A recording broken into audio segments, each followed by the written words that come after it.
Halo semuanya, selamat datang di channel saya, Catatan Iren. Ini adalah video pertama saya dan apa yang akan saya bagikan di sini murni berdasarkan pengalaman pribadi. Harapannya ini bisa jadi energi positif untuk teman-teman semua yang mendengarkan. Saya sendiri adalah peserta PPG tahun 2018 yang berlangsung selama 1 tahun. Tapi saya baru resmi mendapat gelar GR di tahun 2021. Loh, kok? Ini ceritanya. Saya sempat 3 kali gagal ujian dan baru dinyatakan lulus di ujian keempat. Tidak mulus memang, tapi akhirnya saya bisa bagikan pengalaman ini sebagai pelajaran untuk teman-teman yang baru atau sedang melaksanakan PPG agar bisa lulus hanya dalam sekali ujian. Dan kalau teman-teman mau tahu lebih lanjut, terlebih dahulu akan saya jelaskan rangkaian kegiatan selama PPG.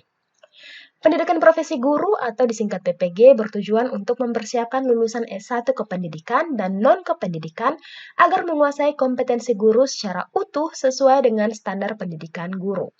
Program ini diharapkan dapat menjawab berbagai permasalahan pendidikan yang ada di Indonesia. Lalu, apa saja rangkaian kegiatan selama PPG? Setelah melewati tahap administrasi yang panjang dan akhirnya ditetapkan sebagai peserta, teman-teman akan menyelesaikan 3 kegiatan penting, yaitu Lokakarya, UKIN, dan UP. Kita bahas yang pertama, Lokakarya. Lokakarya sendiri berarti pertemuan guru mata pelajaran untuk membahas masalah praktis yang bersangkutan dengan pelaksanaan bidang keahlian. Peserta juga diminta untuk dapat menciptakan solusi. Kegiatan ini terdiri dari 5 tahap dan akan didampingi oleh instruktur atau dosen pembimbing. Tahapan-tahapan tersebut adalah yang pertama, analisis kurikulum. Tahap ini berfungsi untuk menetapkan kompetensi inti, kompetensi dasar, tema, serta strategi pembelajaran apa yang akan diterapkan. Ini merupakan langkah awal sebelum masuk ke tahap kedua, yaitu penyusunan perangkat pembelajaran. Pada tahap ini, calon guru profesional diharapkan mampu menghasilkan produk berupa pengembangan perangkat pembelajaran yang inovatif dan kreatif, baik itu silabus, RPP, bahan ajar, media pembelajaran, LKPD, serta perangkat evaluasi. Yang ketiga ada presentasi dan diskusi. Peserta akan diminta mempresentasikan hasil penyusunan perangkat pembelajaran, dan ini menarik karena semua peserta bisa saling mengkritik dan memberi masukan terkait rancangan yang dibuat. Hasil diskusi secara aktif di tahap ini akan mempertajam inovasi serta kreativitas setiap peserta. Yang keempat ada revisi. Setiap peserta diberi kesempatan untuk memperbaiki kembali hasil presentasi sebagaimana saran yang diterima. Sudah bisa dibayangkan bukan seperti apa produk yang akan dihasilkan para calon guru profesional.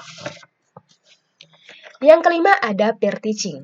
Di tahap ini, masing-masing peserta akan melakukan simulasi mengajar dengan menerapkan semua perangkat pembelajaran yang telah dibuat.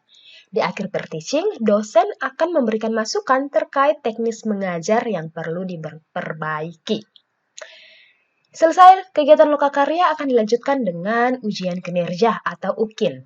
Nah, sebelum masuk UKIN, peserta akan terlebih dahulu melakukan praktik pengalaman lapangan atau PPL ke sekolah mitra dengan menerapkan semua hasil produk dari tahapan lokakarya.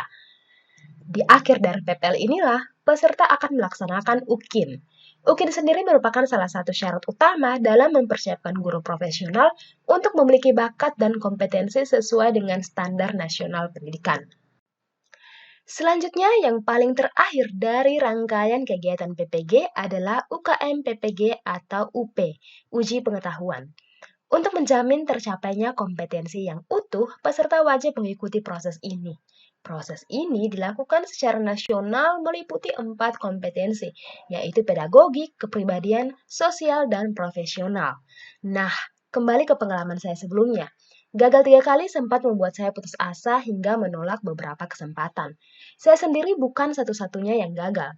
Waktu itu dari 20 peserta hanya 6 orang yang dinyatakan lulus di ujian pertama dan 14 peserta harus kembali bergelut dengan ujian kalau kesempatan datang. Perlu diketahui bahwa retaker atau peserta yang tidak lulus UP masih diberi kesempatan sebanyak 6 kali selama kurung waktu 2 tahun. Dan setelah melihat satu persatu teman-teman saya lulus, akhirnya saya memutuskan ikut ujian lagi. Ternyata itu adalah kesempatan terakhir saya. Tapi siapa sangka, di kesempatan terakhir itulah justru saya dinyatakan lulus. Dari pengalaman ini, saya ingin mengingatkan teman-teman untuk jangan buru-buru putus asa. Persiapkan diri sebaik mungkin, dan yang penting adalah pastikan untuk mengikuti rangkaian kegiatan PPG secara maksimal. Karena bagaimanapun, semua yang dipelajari akan sangat bermanfaat dan pastikan juga untuk mencapai nilai tuntas di ujian kinerja dan uji pengetahuan.